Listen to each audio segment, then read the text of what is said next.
ওরা মনে করে যে ফিলিস্তিনিদের এখানে থাকার অধিকার নাই, ওই জায়গা ওদেরই, ওরা ওদেরই মনে করে।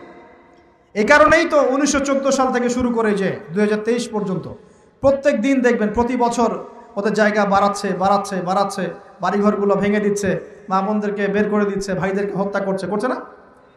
আর এগুলোকে মানবতা বিরোধী অপরাধ কেউ বলে না, বলে বলে না। যদি ওই ওই মাজলুম ফিলিস্তিনিরা বলে আমার বাড়ি আমাকে ফিরিয়ে দাও, তখন ওদেরকে সন্ত্রাসী বলা হয়, তাই হয় না? তো এখন আসলে কি হবে, বিষয়টা কি হবে? এখন নতুন টাটকা ইস্যু চলছে যে তারা বলছে প্যালেস্টাইন থেকে দেখলেই গুলি মেরে দিবে। এখন কি হবে? এখন শোনেন কি হবে। আমরা বলছি কোরআন, এই যে কোরআন এবং হাদিস থেকে বলছি কি হবে। এই জুলুম নির্যাতন হয়তো আরো বাড়বে। কি হবে? আরো বাড়বে। আর মুসলিমদের যে অধঃপতন চলছে, আমাদের দোষের কারণে এই অধঃপতন আরো বাড়তে পারে। আমরা যে মসজিদটা দেখেছি আল আকসা, দেখেছেন? এই আকসাকে সরিয়ে দিয়ে সেখানে থার্ড টেম্পল নির্মাণ করার প্ল্যান হচ্ছে, হাইকেলে সুলাইমানি। ওরা মনে করে যে তারা বানু ইসরাইল। একটু বোঝেন, ওরা মনে করে যে ওরা বানু ইসরাইল। আসলে ওরা বানু ইসরাইল নয়, ওরা হচ্ছে ইউরোপিয়ান জিউস। ওরা মনে করে যে ওদের একজন মাসিহ আসবে। কে আসবে? মাসিহ। মাসিহ মানে ত্রাণকর্তা। মাসিহ মানে কি? ত্রাণকর্তা। যে আসলে তারা শুধু আরব না, সারা বিশ্ব তারা শাসন করবে, এমনটা তারা মনে করে। এবং ওদের ধর্মগ্রন্থে একটা আছে তালমুদ। কি নাম?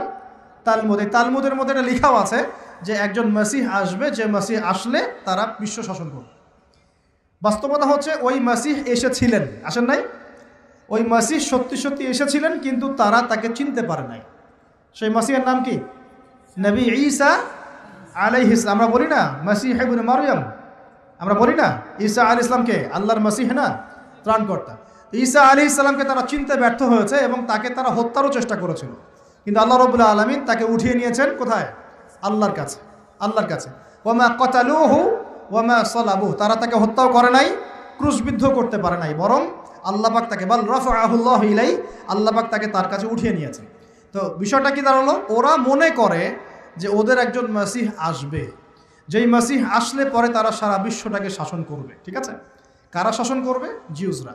যারা মনে করে ওরা বানু ইসরাইল, আসলে তারা বানু ইসরাইল নয়, তারা ইউরোপিয়ান জিউস। ওরা চায় এই মসজিদ আকসাকে সরিয়ে দিয়ে ওখানে হাইকেলে সুলাইমানি নির্মাণ করতে। এটা কি? সুলাইমান আলাইহিস সালামের সময় তারা যেমন বিশ্ব শাসন করেছিল না, মনে আছে? সুলাইমান আলাইহিস সালামের সময় এত দাপট ছিল। তখন সুলাইমান আলাইহিস সালাম যখন বলতেন যে বাতাসকে যা ফ্লাই করতে, তখন এই সিংহাসন বাতাসে ফ্লাই করা শুরু করতো না?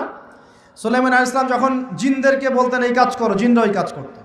সুলাইমান আলাইহিস সালাম যখন বলতেন জিনদেরকে সমুদ্রে ডুব দাও, ডুব দিয়ে সমুদ্রের নিচ থেকে মণিমুক্তা বের করে নিয়ে আসো, তারা সেটা বের করে নিয়ে আসতো। সুলাইমান আলাইহিস সালাম জিনদেরকে দিয়ে এই মসজিদও নির্মাণ করিয়েছেন, মনে আছে? ওই যে লাঠির মধ্যে ভর দিয়ে তিনি দাঁড়িয়েছিলেন এবং লাঠি জমিনের পোকা খেয়ে ফেলেছিল। আর সুলাইমান আলাইহিস সালাম তখনই কিন্তু ইন্তেকাল করেছেন। যখন পড়ে গেলেন তার দেহটা, তখন জিনরা বলেছিল যে আমরা যদি জানতাম যে সুলাইমান মারা গেছে তাহলে এই শাস্তি ভোগ করতাম না। আছে না কোরআনে? তো সুলাইমান আলাইহিস সালামের সময় তাদের এত ক্ষমতা ছিল যে সাবার রানী বিলকিস, মনে আছে? হুদহুদ পাখির ঘটনা। হুদহুদ পাখি এসে বলছে যে ওইখানে একটা দেখলাম সাবার রানী সূর্যকে পূজা করে। তো সুলাইমান আলাইহিস সালাম বলছেন কোন জিন আছো যে আমি এখান থেকে ওঠার আগে ওকে নিয়ে আসতে পারবে? এক জিন বলছে যে আপনি এখান থেকে উঠে দাঁড়ানোর আগেই ওই সিংহাসন নিয়ে চলে আসতে পারবে। কত শক্তি চিন্তা করেন। তো সুলাইমান আলাইহিস সালাম বলছেন এতে হবে না। আরেকজন জিন যার কাছে কিতাবের জ্ঞান ছিল, মানে সে আলেম ছিল, সে বলছে যে আপনার উঠতে হবে না, চোখের পলক ফেলার আগেই এটা হাজির হয়ে যাবে। সুবহানাল্লাহ। চোখের পলক ফেলার আগেই মনে করেন যে 500 মাইল দূরের একটা সিংহাসনকে তুলে নিয়ে আসবে এখানে, চিন্তা করেন তাহলে কত বড় শক্তি।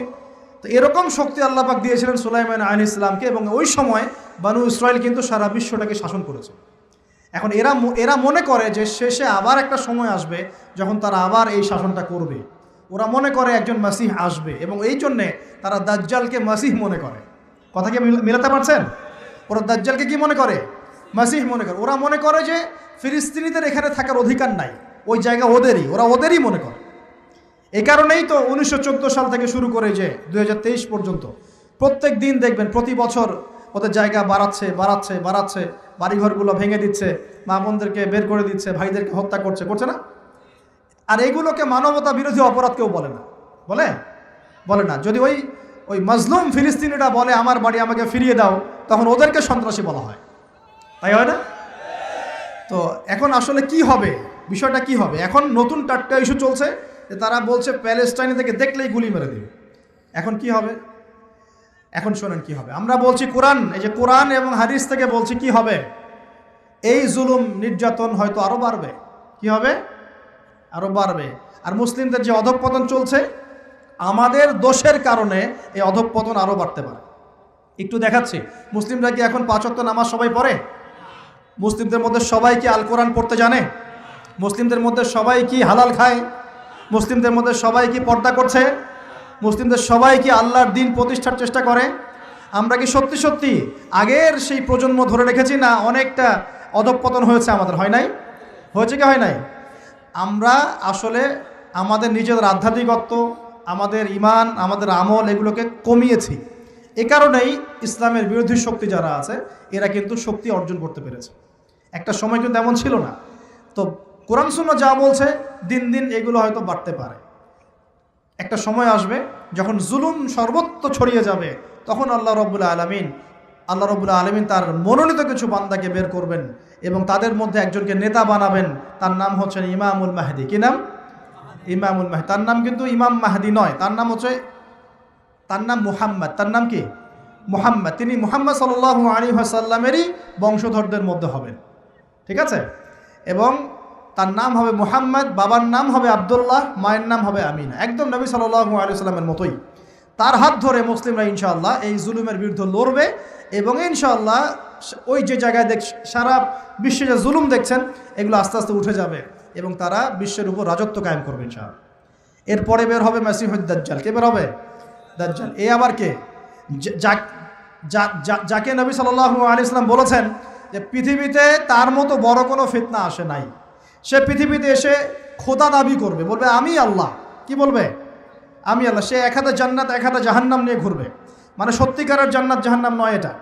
এটা হচ্ছে যে তাকে মেনে নিবে